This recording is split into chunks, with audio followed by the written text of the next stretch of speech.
computer. Hello, everyone. This is Renee here, and welcome. I'm the creatress of Holistic Veterans Wellness. And I've had this account for about a couple years now, but where I have an immense passion for is interviewing veterans who are in the holistic arena, really working on the mind, body, and spirits, and helping other veterans empower them in their own healing journey. So this is the stuff that I really love, connecting with veterans.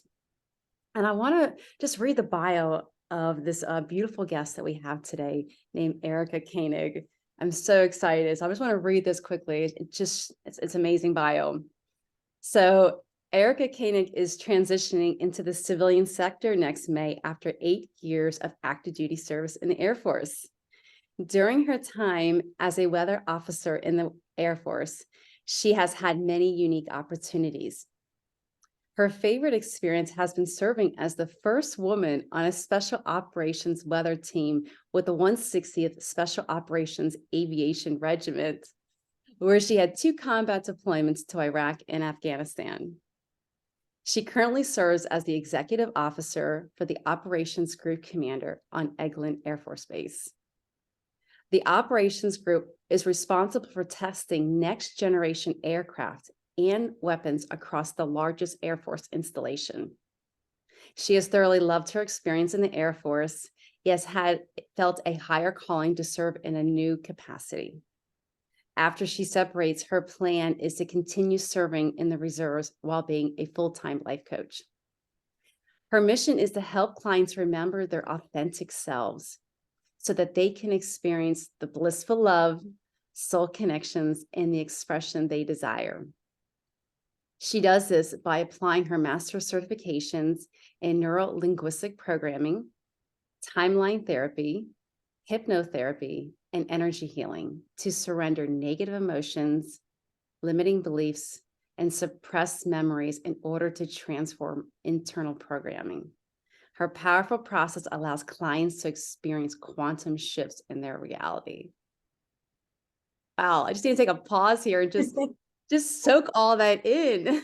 Welcome, Oh, you Erica. did such a great job reading that. You made me sound really good. Oh, I'm so grateful you're here. And wow, what a powerful journey of things that you've done in the military. It's this I talk a lot about masculine and feminine energy. And I Mhm. can see that in your bio. So welcome. Thank you. And yes, it's been quite the journey, especially for me over the past couple years, shifting from that masculine energy more into my feminine and creative energy. So it's all new and fresh, and I'm just super excited to be able to share it with others. Oh, I'm so glad you're here on a Sunday in Florida. Well, it's too hot to be anywhere else right now other than inside. So Yes. I'm really curious. This is a shift, and I see a lot of your journey being mirrored back to me in my own journey. And I'm curious, what was the shift, or is there anything that came up to make you shift from this military environment to you're going in a completely opposite direction, serving people in a very different way from a leader, especially as an executive officer. I mean, I've never been an XO, but I felt the heartache from those lieutenants, some of the things that they had yeah, to deal with. yes, long days. Yeah. That's a great question. So I think for a majority of my life, up until just a couple years ago, I was living for others. You know, I really wanted to do the right thing and please the authorities, please family members, please institutions. And um, I've loved the military. I've absolutely loved it. But I think I joined, and I think we all kind of um, join for like we're not super clear on who we are, and we join and we're like, maybe the military will help us figure that out. You know, where's my place in this? How can I help? How can I be of service? And so I joined without a clear knowing or understanding of who I was, right? And I think for a long time I was living for everyone else, and I realized I was beginning to feel a disconnect. especially over the past 2 years leading up to what we call in the spiritual community, the dark night of the soul, which basically forces you to look at all this shit and finally say, like, maybe I haven't been living authentically. So I think that's what it really was for me. And I did go through a divorce, and had a relationship end. That was also another catalyst, for looking within and figuring out, who am I really? Who is the authentic Erica? Who is not Captain Erica Koenig, but who is the real Erica when she takes off the uniform? So I don't know if that fully answered the question, but No, no, it was perfect. And I understand, joining the military to kind of explore who you are. And now you're part of a large community. And now you're really in service, especially as a lieutenant and as a captain. You have a lot of what do they call, airmen under you? So I want to yes, say, I yeah, want to say soldier, but you guys I are know. soldiers. Hmm. But you're in a constant a place of service. And the dark night of the soul, it really resonates with me. We all have those experiences, Hmm. and going through a divorce, and there's a lot of people in the military that have those experiences, you know. Yeah. And a part of it too is the identity thing. When people asked me, who are you? Like, what do you do? And I always responded with, oh, I'm an officer, I'm a wife, I do these things. But what I came to realize is I felt kind of disconnected every time I said that, because I felt like I was just um, spewing a narrative, and I didn't feel super connected to it, because I was like, well, yeah, that's what I do, but is that who I am? There's a person when you take off the uniform there still. And that's who you want to show up as, and that's who you want to share. That's the part of you that you want to share with people. You want people to know and understand about you. Yeah, that's kind of in our, I don't know if it's just being in the United States, our programming, our conditioning to say what we do. And I had to have Yeah. some time with a shaman, there's to kind of explore that a little bit more. Who are we when we take off the uniform, take off that title, and come back to who are we in our soul? Yeah. And that does take some time of sitting in the stillness. And I've been asked recently, how's it being a retiree and all that? And Mhm. I coming back to, who am I not as a soldier? Who am I as not as a warrant officer? You Yeah. know, so you are in a beautiful place of exploration right now and curiosity. Yeah. How did you how did you get exposed to some of the concepts and some of the training that you did are not very well known, like Mhm. NLP, timeline therapy, and hypnotherapy. I was so fascinated listening because, like, wow, she's really interested in the mind and the inner Yeah. dialogue. Can you just explain a little bit about that? Well, I think a part of it originated, in youth. I've always been fascinated with psychology and the minds, and I was super drawn to it as a kid. I loved observing people. I was so curious about humans and what drove them and getting inside of their heads. So I guess a part of it has always been authentic Erica. But then, in high school and college, you're like, okay, well, I need to make money. So I start off as computer science. And then what would the military like me to do? So I kind of went away from that and then pursued things that I thought would bring me more success, right? In like a superficial nature. So I guess part of it was always kind of there. But when I started going through the dark night of the soul, it really forced me to tap into, what do I desire? What does the authentic Erica, what is she drawn to?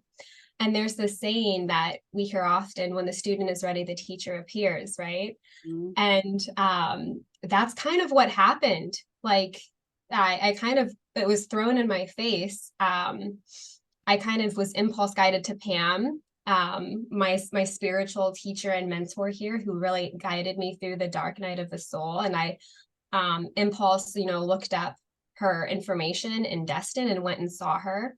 And it opened me up to a whole new world, because a lot of the things that she was saying to me resonated deeply. And then I went, to the bookstore and I was drawn to a book and started reading that book. And then that's when I started connecting the dots.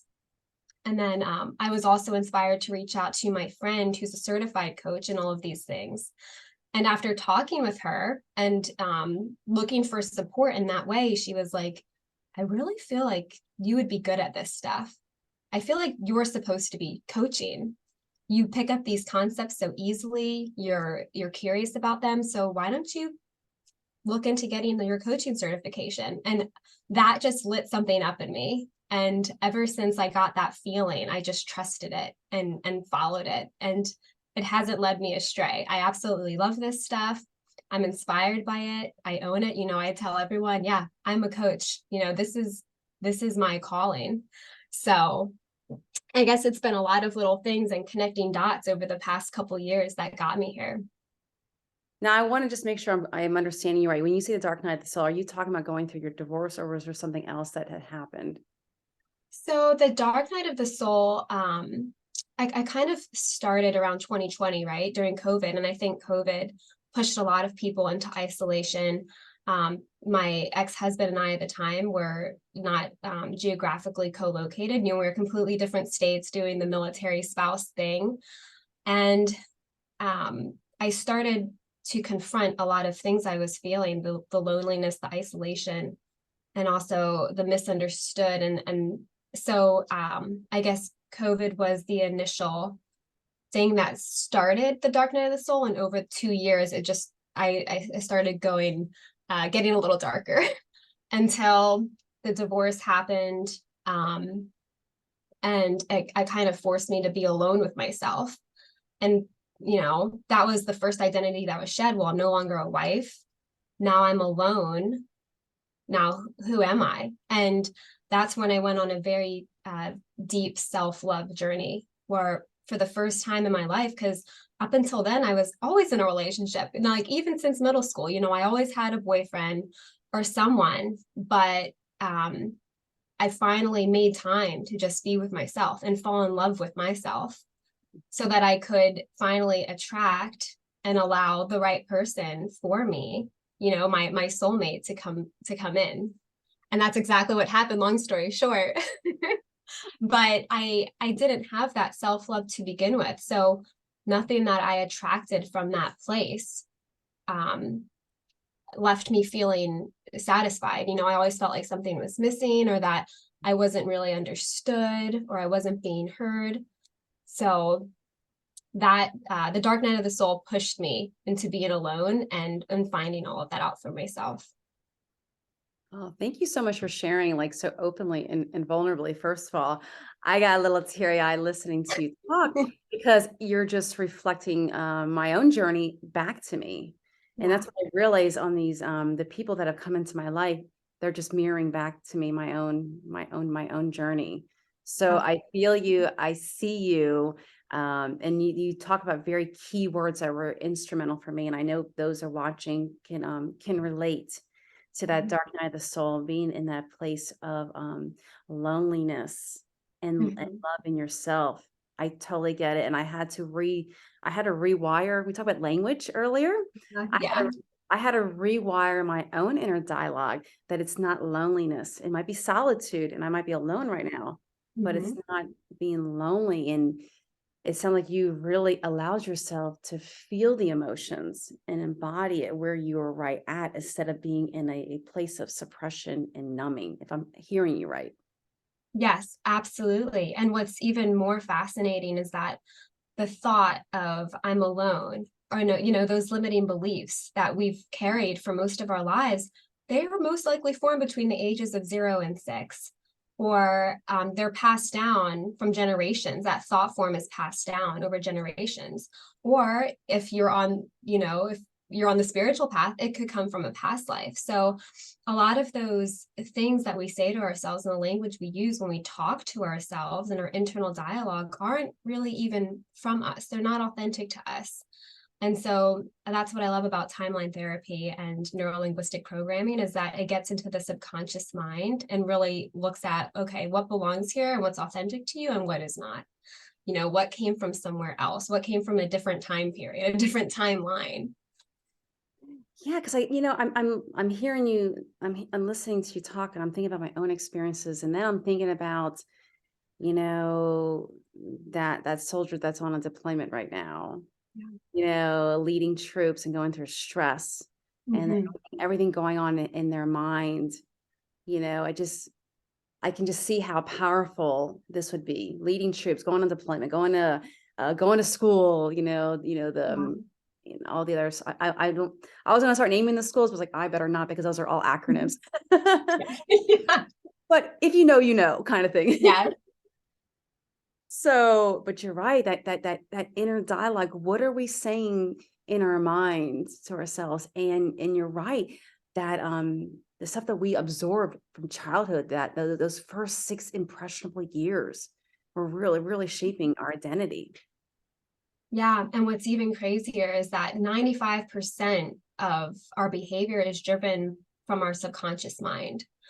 Mm. And so to think about, and then to think about what we have as mental health support in the military, you know, a lot of it is great. And I think that the military is doing the best they can with what they know. But my experience, my personal experience with just talk therapy, I think made me worse off when I was going through that dark night. I reached out for support through the military. And what I found was I was just talking in circles and essentially perpetuating what I was feeling versus actually getting to the root cause, getting into my subconscious programming and beliefs and addressing it at that level. We were kind of just talking up at this level, which didn't really, it helped to just get it out there and to be heard, but it left it there, it just left it kind of spinning. Um, so my hope is that eventually the military is open to um, working with the subconscious mind and is open to modalities like timeline therapy, neurolinguistic programming, and hypnotherapy, because I think they are super powerful ways to address the root cause of what's really going on in our minds. Yeah, and I did an internship. I don't know if you know this. I did an internship at the VA hospital in Indiana for like 3 months. I was with their whole health team, and it's a great team. They have health and wellness coaches, they have art therapists, they have music therapists. But you're right. I think the only place that it goes really deep into the subconscious is probably art therapy, where they really kind of unpack what's going on at a very deep level. And you're right, they're doing the best that they can. They are trying. Um, I wonder, all these tools that you've learned, have you integrated any of it into being an XO and applying it with airmen? Absolutely. Um, so before I was in the XO position, I was a supervisor to both civilian and military personnel. And of course, things come up, issues come up, and I was able to keep myself in check versus having an emotional reaction or a response.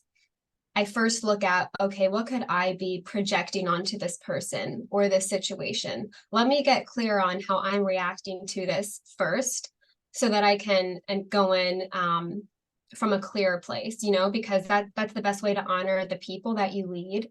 Making sure that you're not bringing anything into it, your personal shit's not coming to add to it, it's um, you're coming from a place of mental, emotional, and spiritual clarity. And I think that's what has served me. It's made me a better mentor, leader, coach, and XO, trying to anticipate my boss's needs. What can I do to set him up for success and make his job easier? Hmm. Um, so I think all relationships benefit when you do the internal work yourself. Yeah, because you can easily get triggered in some of those situations. I mean, as a former officer in the Army, Yes. I mean, now that I Yeah, look back, I was like, yeah, that person probably triggered me a little bit. Maybe I should have thought differently. So I can see those absolutely. benefits. And yeah, and you just don't take things as personally. If someone doesn't agree with something or you're in a meeting and um, we have a lot of type A personalities, very strong personalities, and I am not that way. But I was able to stand in my power in those moments and not take things personally and not get as offended. So it's almost like this weight is off your shoulders when you're not carrying around all that baggage, you Hmm. know. more emotionally neutral, not as charged. Yes. Yes. I wish I would have known you years ago when I first became a warrant officer. I could have, Me too. because nobody mentors you that, especially when you become an officer. Well, as an NCO too, they don't really teach you that how to be neutral and how those kind of conversations and that those good active listening skills. They don't get Yeah. taught. It's kind of like it's part of your upbringing. It's part of who you are as a person. Yeah. So for those listening, I know we kind of scraped the surface or brushed the surface a little bit. If you can just kind of dive a little bit deeper, just a little bit about NLP. I told you before we got on the call, NLP is the reason why I got over my testing anxiety and was able to become a health and wellness coach. And I don't know why if I don't know the audience can see this, but these thumbs ups, I am not touching the screen. I'm not touching them at all. That's so funny. I have done multiple interviews over the years over a Zoom, and the thumbs up has never come up. So I'm just going to say that's spirit or God, the cosmos saying, good job, Erica. I'll take that. It's so different. I'm like, it's the weirdest thing. But NLP, timeline therapy, hypnotherapy, and then this energy healing. If you would just elaborate just a little bit for those who have no idea what that's about. Yeah, of course. So neurolinguistic programming, NLP, uses the language of the mind to basically rewire our subconscious mind so that we can have the results that we want in our external reality. So it's called spelling, right? Because words cast spells. The things that we say to ourselves or internal dialogue, there's actually neurological connections there that are old, outdated belief systems and patterns that are running us.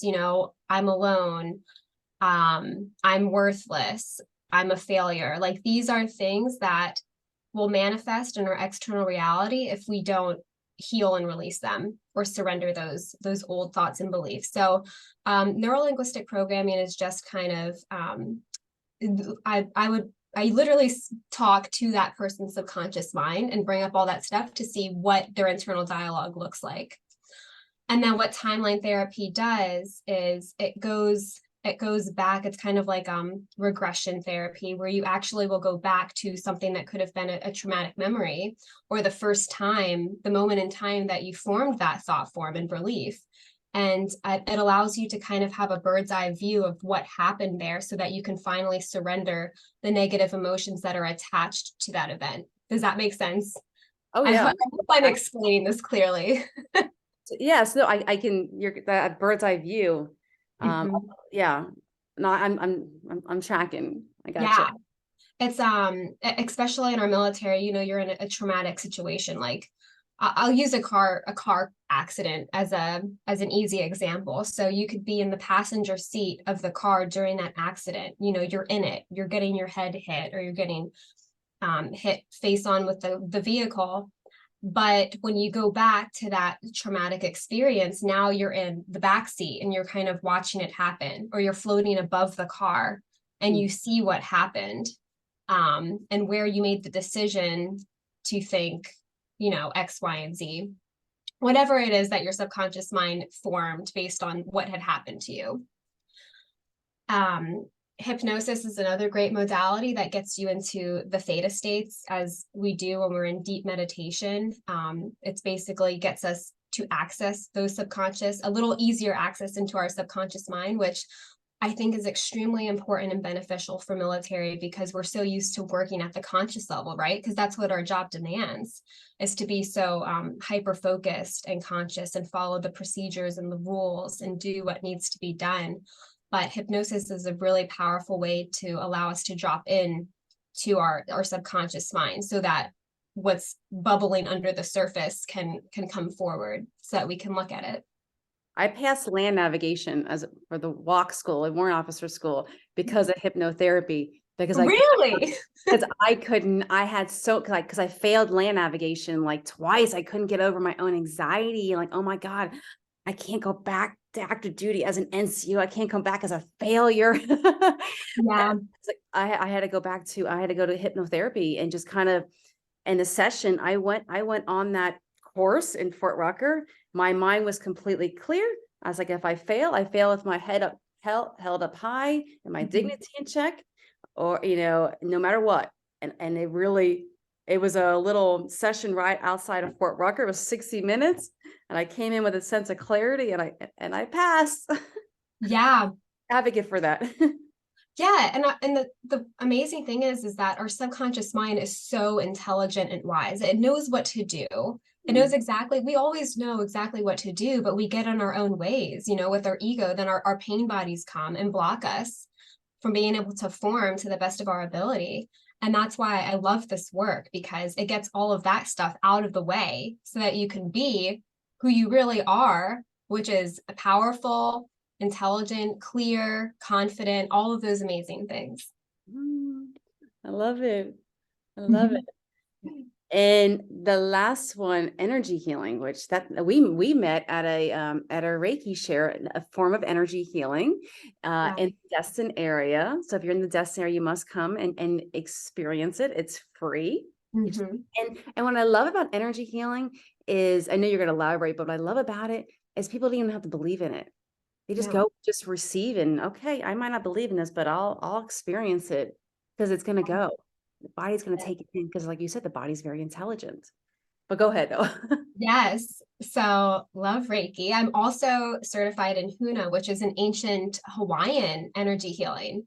Oh, So I feel like you would love that, and we can talk about that another time. But I mean, actually, we talk about this a lot in the military, the mind, the body, spirit, right? Those pillars and how they're all connected. And Reiki actually works with our spiritual bodies. So we all are energetic beings. And there are things in different chakras or energy centers within ourselves. And Reiki really allows you to channel the absolute love and light that is the reality and nature of our souls to clear those blocks in our energetic bodies. That's the best way. It's one of those things that's really difficult to explain, and something you just have to experience for yourself. But I know so many people who have healed physical ailments, mental and emotional ailments. The releases that you can get from a Reiki experience or any type of energy work experience is so profound. mm, yes, I love it. I've been doing Reiki maybe since 12 years now. It's been a while. Mhm. So I love all this and what you're integrating. So thank you so much for sharing this. Um, as we wrap up, I'm curious.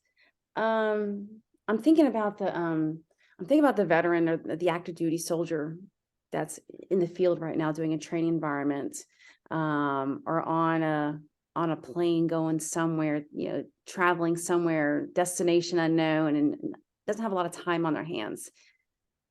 What can they do right now without getting any sessions, these full 1 hour sessions or however long they take? What can they implement today to help them? If I would 100% encourage, just start by meditating. And it's such a simple but powerful tool that you can use to begin opening yourself up. Something as little as 5 to 15 minutes. And often people think that meditating is not thinking, but in reality, it's actually sitting with your thoughts and allowing them to be what they are and just kind of observing them. I remember when I first got into meditating during the dark night of the soul, I was like, I need help. I'm just going to try this out. I don't know if I can do it. I don't know how it works. I'm just going to try. And at first, it took a little while to get to kind of click with what was supposed to be happening. But I remember the first time I just sat there and all I did was focus on my breath. And then a random memory from high school popped up and I just kind of watched it, pass by in front of me like clouds. like clouds. And I'm like, that's so interesting that my mind thinks of that, and you just become curious about yourself and you realize how much stuff is going on in there. But instead of being in the mess of it like we usually are, we're now the observer. So meditating is really about becoming the observer versus being the experiencer, the experiencer of it. So I think I would highly encourage meditation just to start. They can look up a YouTube video or reach out to get, resources or a guided meditation. And journaling too. Journaling is a very simple and powerful practice. We hear it all the time, but just writing, free writing, just putting pen to paper, not even knowing, you don't have to know what you're going to write about, but see what comes up. If it was, what's the most important thing that you want to say, that you need to get out there, that your internal dialogue is screaming for you to acknowledge and hear, and just start writing and see where it takes you. So I think journaling and meditation are two simple tools that can help anybody get started. One of the key word that I'm hearing, taking in, is being the observer. And I've been working on that in my own personal life, having the experience, but then also observing, what just happened, like kind of take an outsider view about what was going on. Yeah. It's been sometimes it's easy, sometimes it's not so easy. Yeah. But yes, definitely meditating, definitely releasing the thoughts. So she thinks, especially in the military, we, like you said, this masculine energy. I want to say masculine energy, not necessarily men, but masculine energy. And when I say masculine energy, for those that are like, what is she talking about?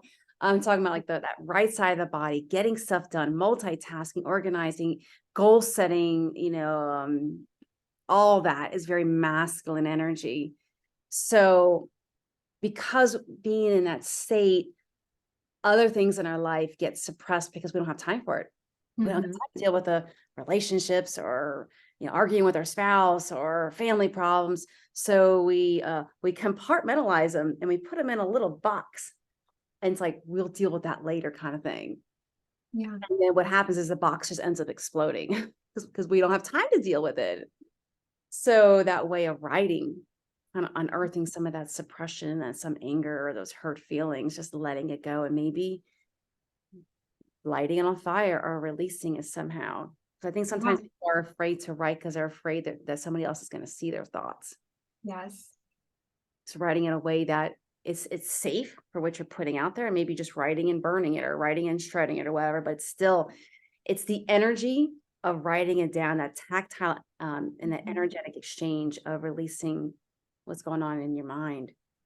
Yes, Renee. And I think the main thing with all of these practices is that you're telling yourself and you're showing yourself, I'm finally making you a priority. Because so often we get into the grind of, I'm going to go to work and then I'm going to go home and I have to make dinner. I have to make time, for my spouse, my children, friends, after work activities, and then you go to sleep and you do it all over again. So we're all in this rat race. And what it finally says to ourselves, like, no, I'm going to prioritize you, even if it's only 5 to 15 minutes first thing in the morning or at night. It's just beginning to open up to this idea that you absolutely deserve to make time for yourself. And that begins the whole beautiful self-healing, self-love journey that is going to allow you to create the experiences that you want.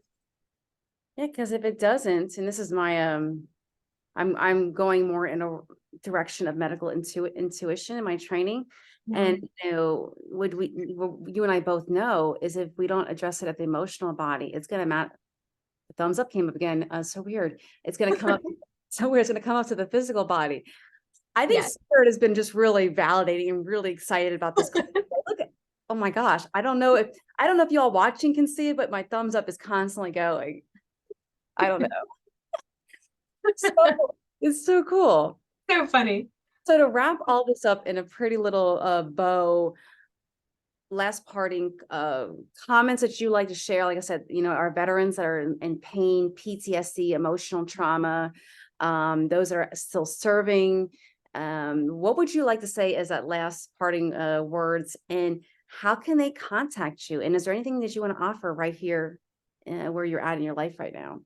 Absolutely. Well, I think the first step is I encourage everyone to make the decision that they are worth the investment and the time to heal, to get out of their own ways. It's absolutely essential to live a full and happy life. So I know that was the first step to me, was because I did not have that self-love. I didn't care about myself. Just making that commitment to myself um, kind of got me on this path of experiencing all of these amazing shifts in a pretty short amount of time. It doesn't take very long. All it takes is the decision, and then from there, the path will reveal itself.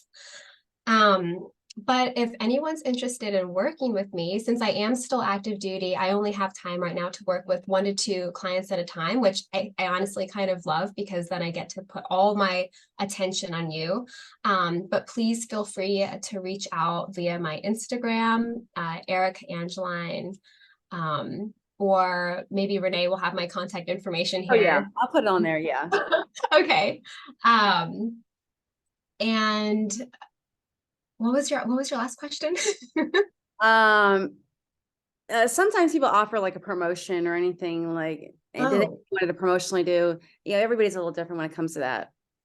right. So I offer like a free clarity call. This could be anywhere from 30 minutes to an hour. And that's where I'll hop on a call with you and see if we're a good fit, seeing what your goals are. And from there, I can kind of come up with a package that would be best for you, whether it's one-on-one coaching or a full breakthrough process where I take you through the identifying the limiting beliefs at the root, addressing the root cause, releasing them, and then from there creating what you want in your future reality going forward. So that's like a whole breakthrough process I offer, but of course I would go more in depth on the clarity call with that. Those clarity calls can be pretty powerful.